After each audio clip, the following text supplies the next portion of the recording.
Gabriel Larios es un hombre que a lo largo de su carrera pues, ha brillado mucho, incluso fue parte de la Corte de Constitucionalidad y que hoy pues ya peinando canas, él y yo, ¿verdad? Recordamos esos momentos de la Asamblea Nacional. Gabriel, mucho gusto estar acá en las cámaras de Conexión GT. Gustazo Milik, siempre el hombre que me corregía las planas allá, porque el académico, que es académico y que es profesor, no deja de hacer eso. Gabrielito, muchas gracias. Fíjate que estábamos hablando fuera de cámaras y me decías que estamos viviendo una etapa difícil de ilegitimidad constitucional. Explícanos eso. Bueno, mira, en primer lugar me da mucho gusto estar aquí contigo. Es primera vez en mucho tiempo en que platicamos precisamente y tocamos aspectos de esta naturaleza. Pero yo me he mantenido bastante ausente desde que dejamos la Asamblea Nacional Constituyente de asuntos ideológicamente políticos. Más que todo mi carrera ha sido en el campo de la constitucionalidad y desde el punto de vista jurídico. No te olvides que cuando me gradué yo escribí mi tesis sobre la acción de inconstitucionalidad y el amparo. En la Asamblea Nacional Constituyente me tocó integrar la Comisión de Amparo y de Inconstitucionalidad. Con Alejandro Maldonado. Con Alejandro Maldonado, que la presidió, y en mi oficina que nos pusimos a trabajar sobre el proyecto de ley. Finalmente salió. En realidad, a raíz de esta experiencia de la Asamblea Constituyente de 1985, hubo un cambio jurídico extraordinario. La gente no siempre se daba cuenta en la misma Asamblea Nacional Constituyente. Muchos que llegaron más que todo con ideología política no se dieron cuenta cómo se introdujeron una serie de instituciones que a la larga, con el tiempo, han tenido una actividad muy seria y muy discutida en la vida nacional. Y hemos llegado a lo que estamos viviendo el día de hoy, porque después de la Asamblea Nacional Constituyente, las instituciones empezaron a evolucionar y a formar sus criterios, porque no había experiencia de una Corte de Constitucionalidad, de un procurador de los derechos humanos. Se suponía que una Corte iba a ser más jurídica que política, o un procurador iba a defender más los derechos individuales fundamentales. Pero en realidad poco a poco han ido cambiando las cosas. Se ha ido a la defensa de valores eminentemente políticos, derechos fundamentales. Un procurador de los derechos humanos que empezó a introducirse en política, quitándole el protagonismo a los partidos políticos. Una Corte de Constitucionalidad que empieza a inclinarse con criterios más políticos que jurídicos, siendo prácticamente un jugador de la vida institucional del país. Es decir, ha evolucionado la Constitución en Guatemala y hemos llegado a donde estamos. Como se dice desde el punto de vista académico y jurídico, la Constitución cambia día a día. Y es cierto, no podemos pensar que los jugadores políticos del día de hoy piensen lo mismo que pensábamos nosotros en aquel entonces.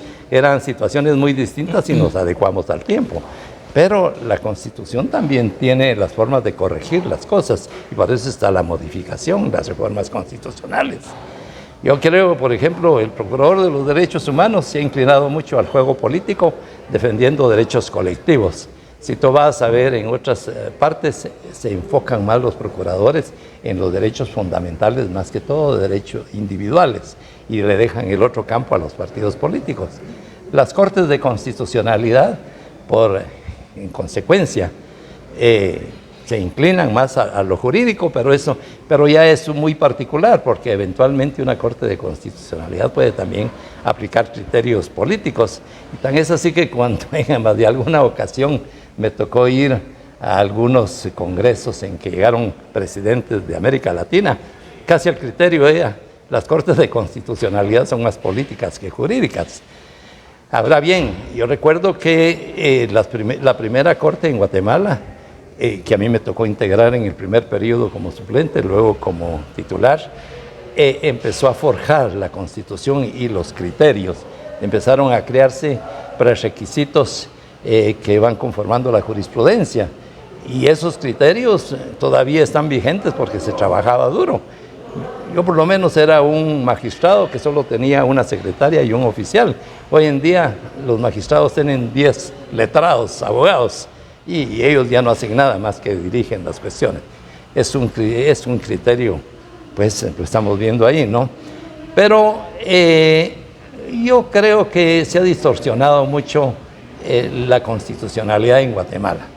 Verdaderamente el peligro es que nos estamos distanciando demasiado de los criterios originales y el espíritu de la misma Constitución y nos estamos orientando a situaciones completamente distintas.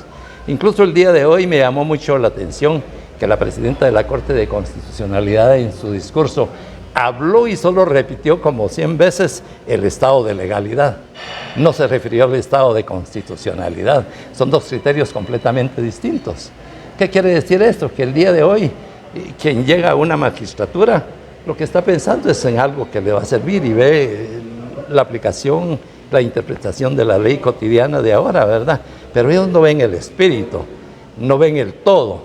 Entonces se ha distorsionado bastante esa situación y la forma de enmendarla es reformar la Constitución. Pero veamos, hay una situación. Tenemos una Corte Suprema de Justicia que no cumplió con su término constitucional y ahora la serie de nominaciones o designaciones que se le vienen, que se le derivan, ¿ah? Se derivan de una corte que está, podríamos decir, ilegítimamente en su lugar. ¿Cómo retrocedemos esto? Por ejemplo, ya la Constitución le dio un mandato a los magistrados de 5 años. Ya llevan 7, ya van para 8. ¿Qué pasa? O sea, hay legislación de hecho y legislación de derecho. ¿Cómo es la cosa? Así es, mira. Antes existía una Constitución, estaban los 3 organismos del Estado y era un problema cuando había que resolver una cuestión constitucional. En otras palabras, resolver cuestiones en donde estaba involucrado el gran poder, el poder político. Esto daba lugar a que lo que establecía la Constitución escrita era muy distinto a lo que decía la Constitución real. La realidad era completamente distinta, porque la Constitución no es solamente ver ahí el instrumento, hay que aplicar las situaciones de momento a lo que dice la Constitución. Tú te puedes retirar un poco de la Constitución interpretándola, cuando los artículos, los principios establecen la posibilidad de interpretar, pero aquí ya no se interpreta hoy en día. Se ha derivado. Mira, no cabe la interpretación cuando hay un término. Exacto. Aquí, fíjate que hay normas constitucionales que son de aplicación inmediata, lo que dice la letra muerta de la Constitución. Ahí no se puede. 5 años son 5 años. Ahí te dicen 5 años, son 5 años. Dicen 4 años, pero el presidente son 4 años. Pero así hay un criterio malo. Yo pienso que solo se puede interpretar la Constitución políticamente cuando está en peligro la institucionalidad, que fue lo que sucedió con Serrano. Ni modo. La Corte de Constitucionalidad no fue requerida para resolver, pero nosotros nos sentamos ahí, dijimos se declara inconstitucional eso, tomando como base una de las disposiciones últimas de las facultades de la Corte, defender la Constitución. Bueno, ahí el criterio era eminentemente político, pero funcionó y tardó como 2 años volver otra vez a la vida normal, reconstruir el organismo judicial, el Congreso, todo lo demás. Pero hacerlo cotidianamente en la vida ordinaria como se está haciendo hoy en día, que se salen completamente al margen de lo que dice la Constitución, entonces caemos a un estado de inconstitucionalidad permanente. Eso es peligroso, peligroso. Antes, cuando estábamos en esa situación, el ejército venía y daba un golpe de Estado. Hoy en día, afortunadamente, el hecho de que exista una Corte de Constitucionalidad permite que la Corte la interprete y evita el golpe de Estado. Por eso dicen que los golpes de Estado los da la Corte de Constitucionalidad, porque ya no están interpretando, a cada rato están resolviendo en contra. Son jugadores políticos. Porque veamos nosotros, por ejemplo, cómo actuó la Corte de Constitucionalidad anterior, que reaccionaba a cualquier cosa que hacía el presidente, una interferencia al Ejecutivo. Fíjate que a mí me tocó la suplentía inicial en el primer periodo y la titularía el segundo. En tiempo de Serrano, yo estuve en ese entonces cuando hubo que volver otra vez al retorno a la constitucionalidad. En su momento estaba Epaminondas, pero ya no siguió. Pero que yo recuerde, solo una vez se resolvió políticamente así para el golpe. Después de eso ya no, pero para las cortes posteriores eso tomó como un antecedente. Recuerdo que hace como 2 años nos invitaron a todos los magistrados que estuvimos entonces y nos dieron un reconocimiento y todo, bueno, pues está muy bien, pero en cierta forma no dejaba de ser la base, o como quien dice, esto ya sucedió y va a seguir sucediendo. Entonces ellos siguieron ya solo resolviendo políticamente. Eso pasó con la corte anterior. Y allí estaban dando golpe tras golpe en contra de la misma constitución real, escrita. Porque cuando tú interpretas a la Constitución, tú la puedes interpretar en varias formas, y lo tiene la ley del organismo judicial, literalmente. No te puedes apartar literalmente de lo que dice. 4 años son 4 años y así. Las relaciones exteriores las rige el ministro de Relaciones o el Ejecutivo y nadie más. ¿Cómo le vas a ordenar al Congreso que no discuta una ley? Eso lo platicaba con Fernando, sí. La ley de reconciliación nacional. Le ordenas al Congreso que no discuta, pero sí es su facultad constitucional. Es decir, ya es demasiado. Un criterio totalmente político. Y completamente. Aquí totalmente ideologizado. Pues gracias, Gabriel, por aclararnos eso. Y a ustedes, amigos televidentes y radioescuchas, para que entiendan esto, ¿no? Que cuando la ley es interpretada con intenciones políticas, resulta una ley retorcida y sin base jurídica. Es otro golpe.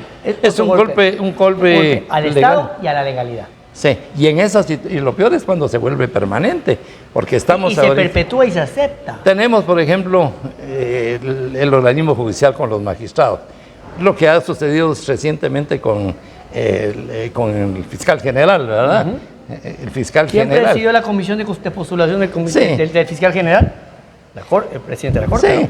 Sí, y con, por ejemplo, el fiscal general, pues hay una comisión de postulación que es la que tiene sus facultades para ir tan lejos, para hacer la propuesta al Ejecutivo. Pero hay una interferencia del Ejecutivo y luego de la Corte de Constitucionalidad en donde se salen completamente de la ley escrita. Entonces, otro golpe de Estado. Para mí han sido golpe de Estado tras golpe de Estado que los da la misma Corte de Constitucionalidad. Yo sí creo que es positivo una Corte de Constitucionalidad que logra caminar y que sea prudente. Pero caímos en el momento en que llegan magistrados, no quiero criticar la personalidad individual, pero sienten que ir de magistrado es como ganarse un puesto cualquiera. No hay espíritu constitucional y eso sí lo tenían los constituyentes y las primeras cortes, abrieron el camino. Pero lo peligroso es que se está yendo demasiado lejos y no se utilizan los mecanismos que establece la misma Constitución, que es la reforma constitucional. La Corte de Constitucional hay que reformarla en alguna parte, por lo menos la ley. La ley hay que, si es posible, si es que no dan un golpe de Estado distinto o las circunstancias llegan a cambios totales, ¿verdad? Uno nunca sabe, hasta se puede llegar a una revolución, pero no hemos caído en eso. Todavía estamos caminando, pero con criterios que ya son peligrosos. Así veo yo la situación en este momento. Bueno, muchísimas gracias, amigos televidentes. Gracias, Gabriel, por tu participación. Vamos a un corte comercial. Regresamos acá en Conexión GT.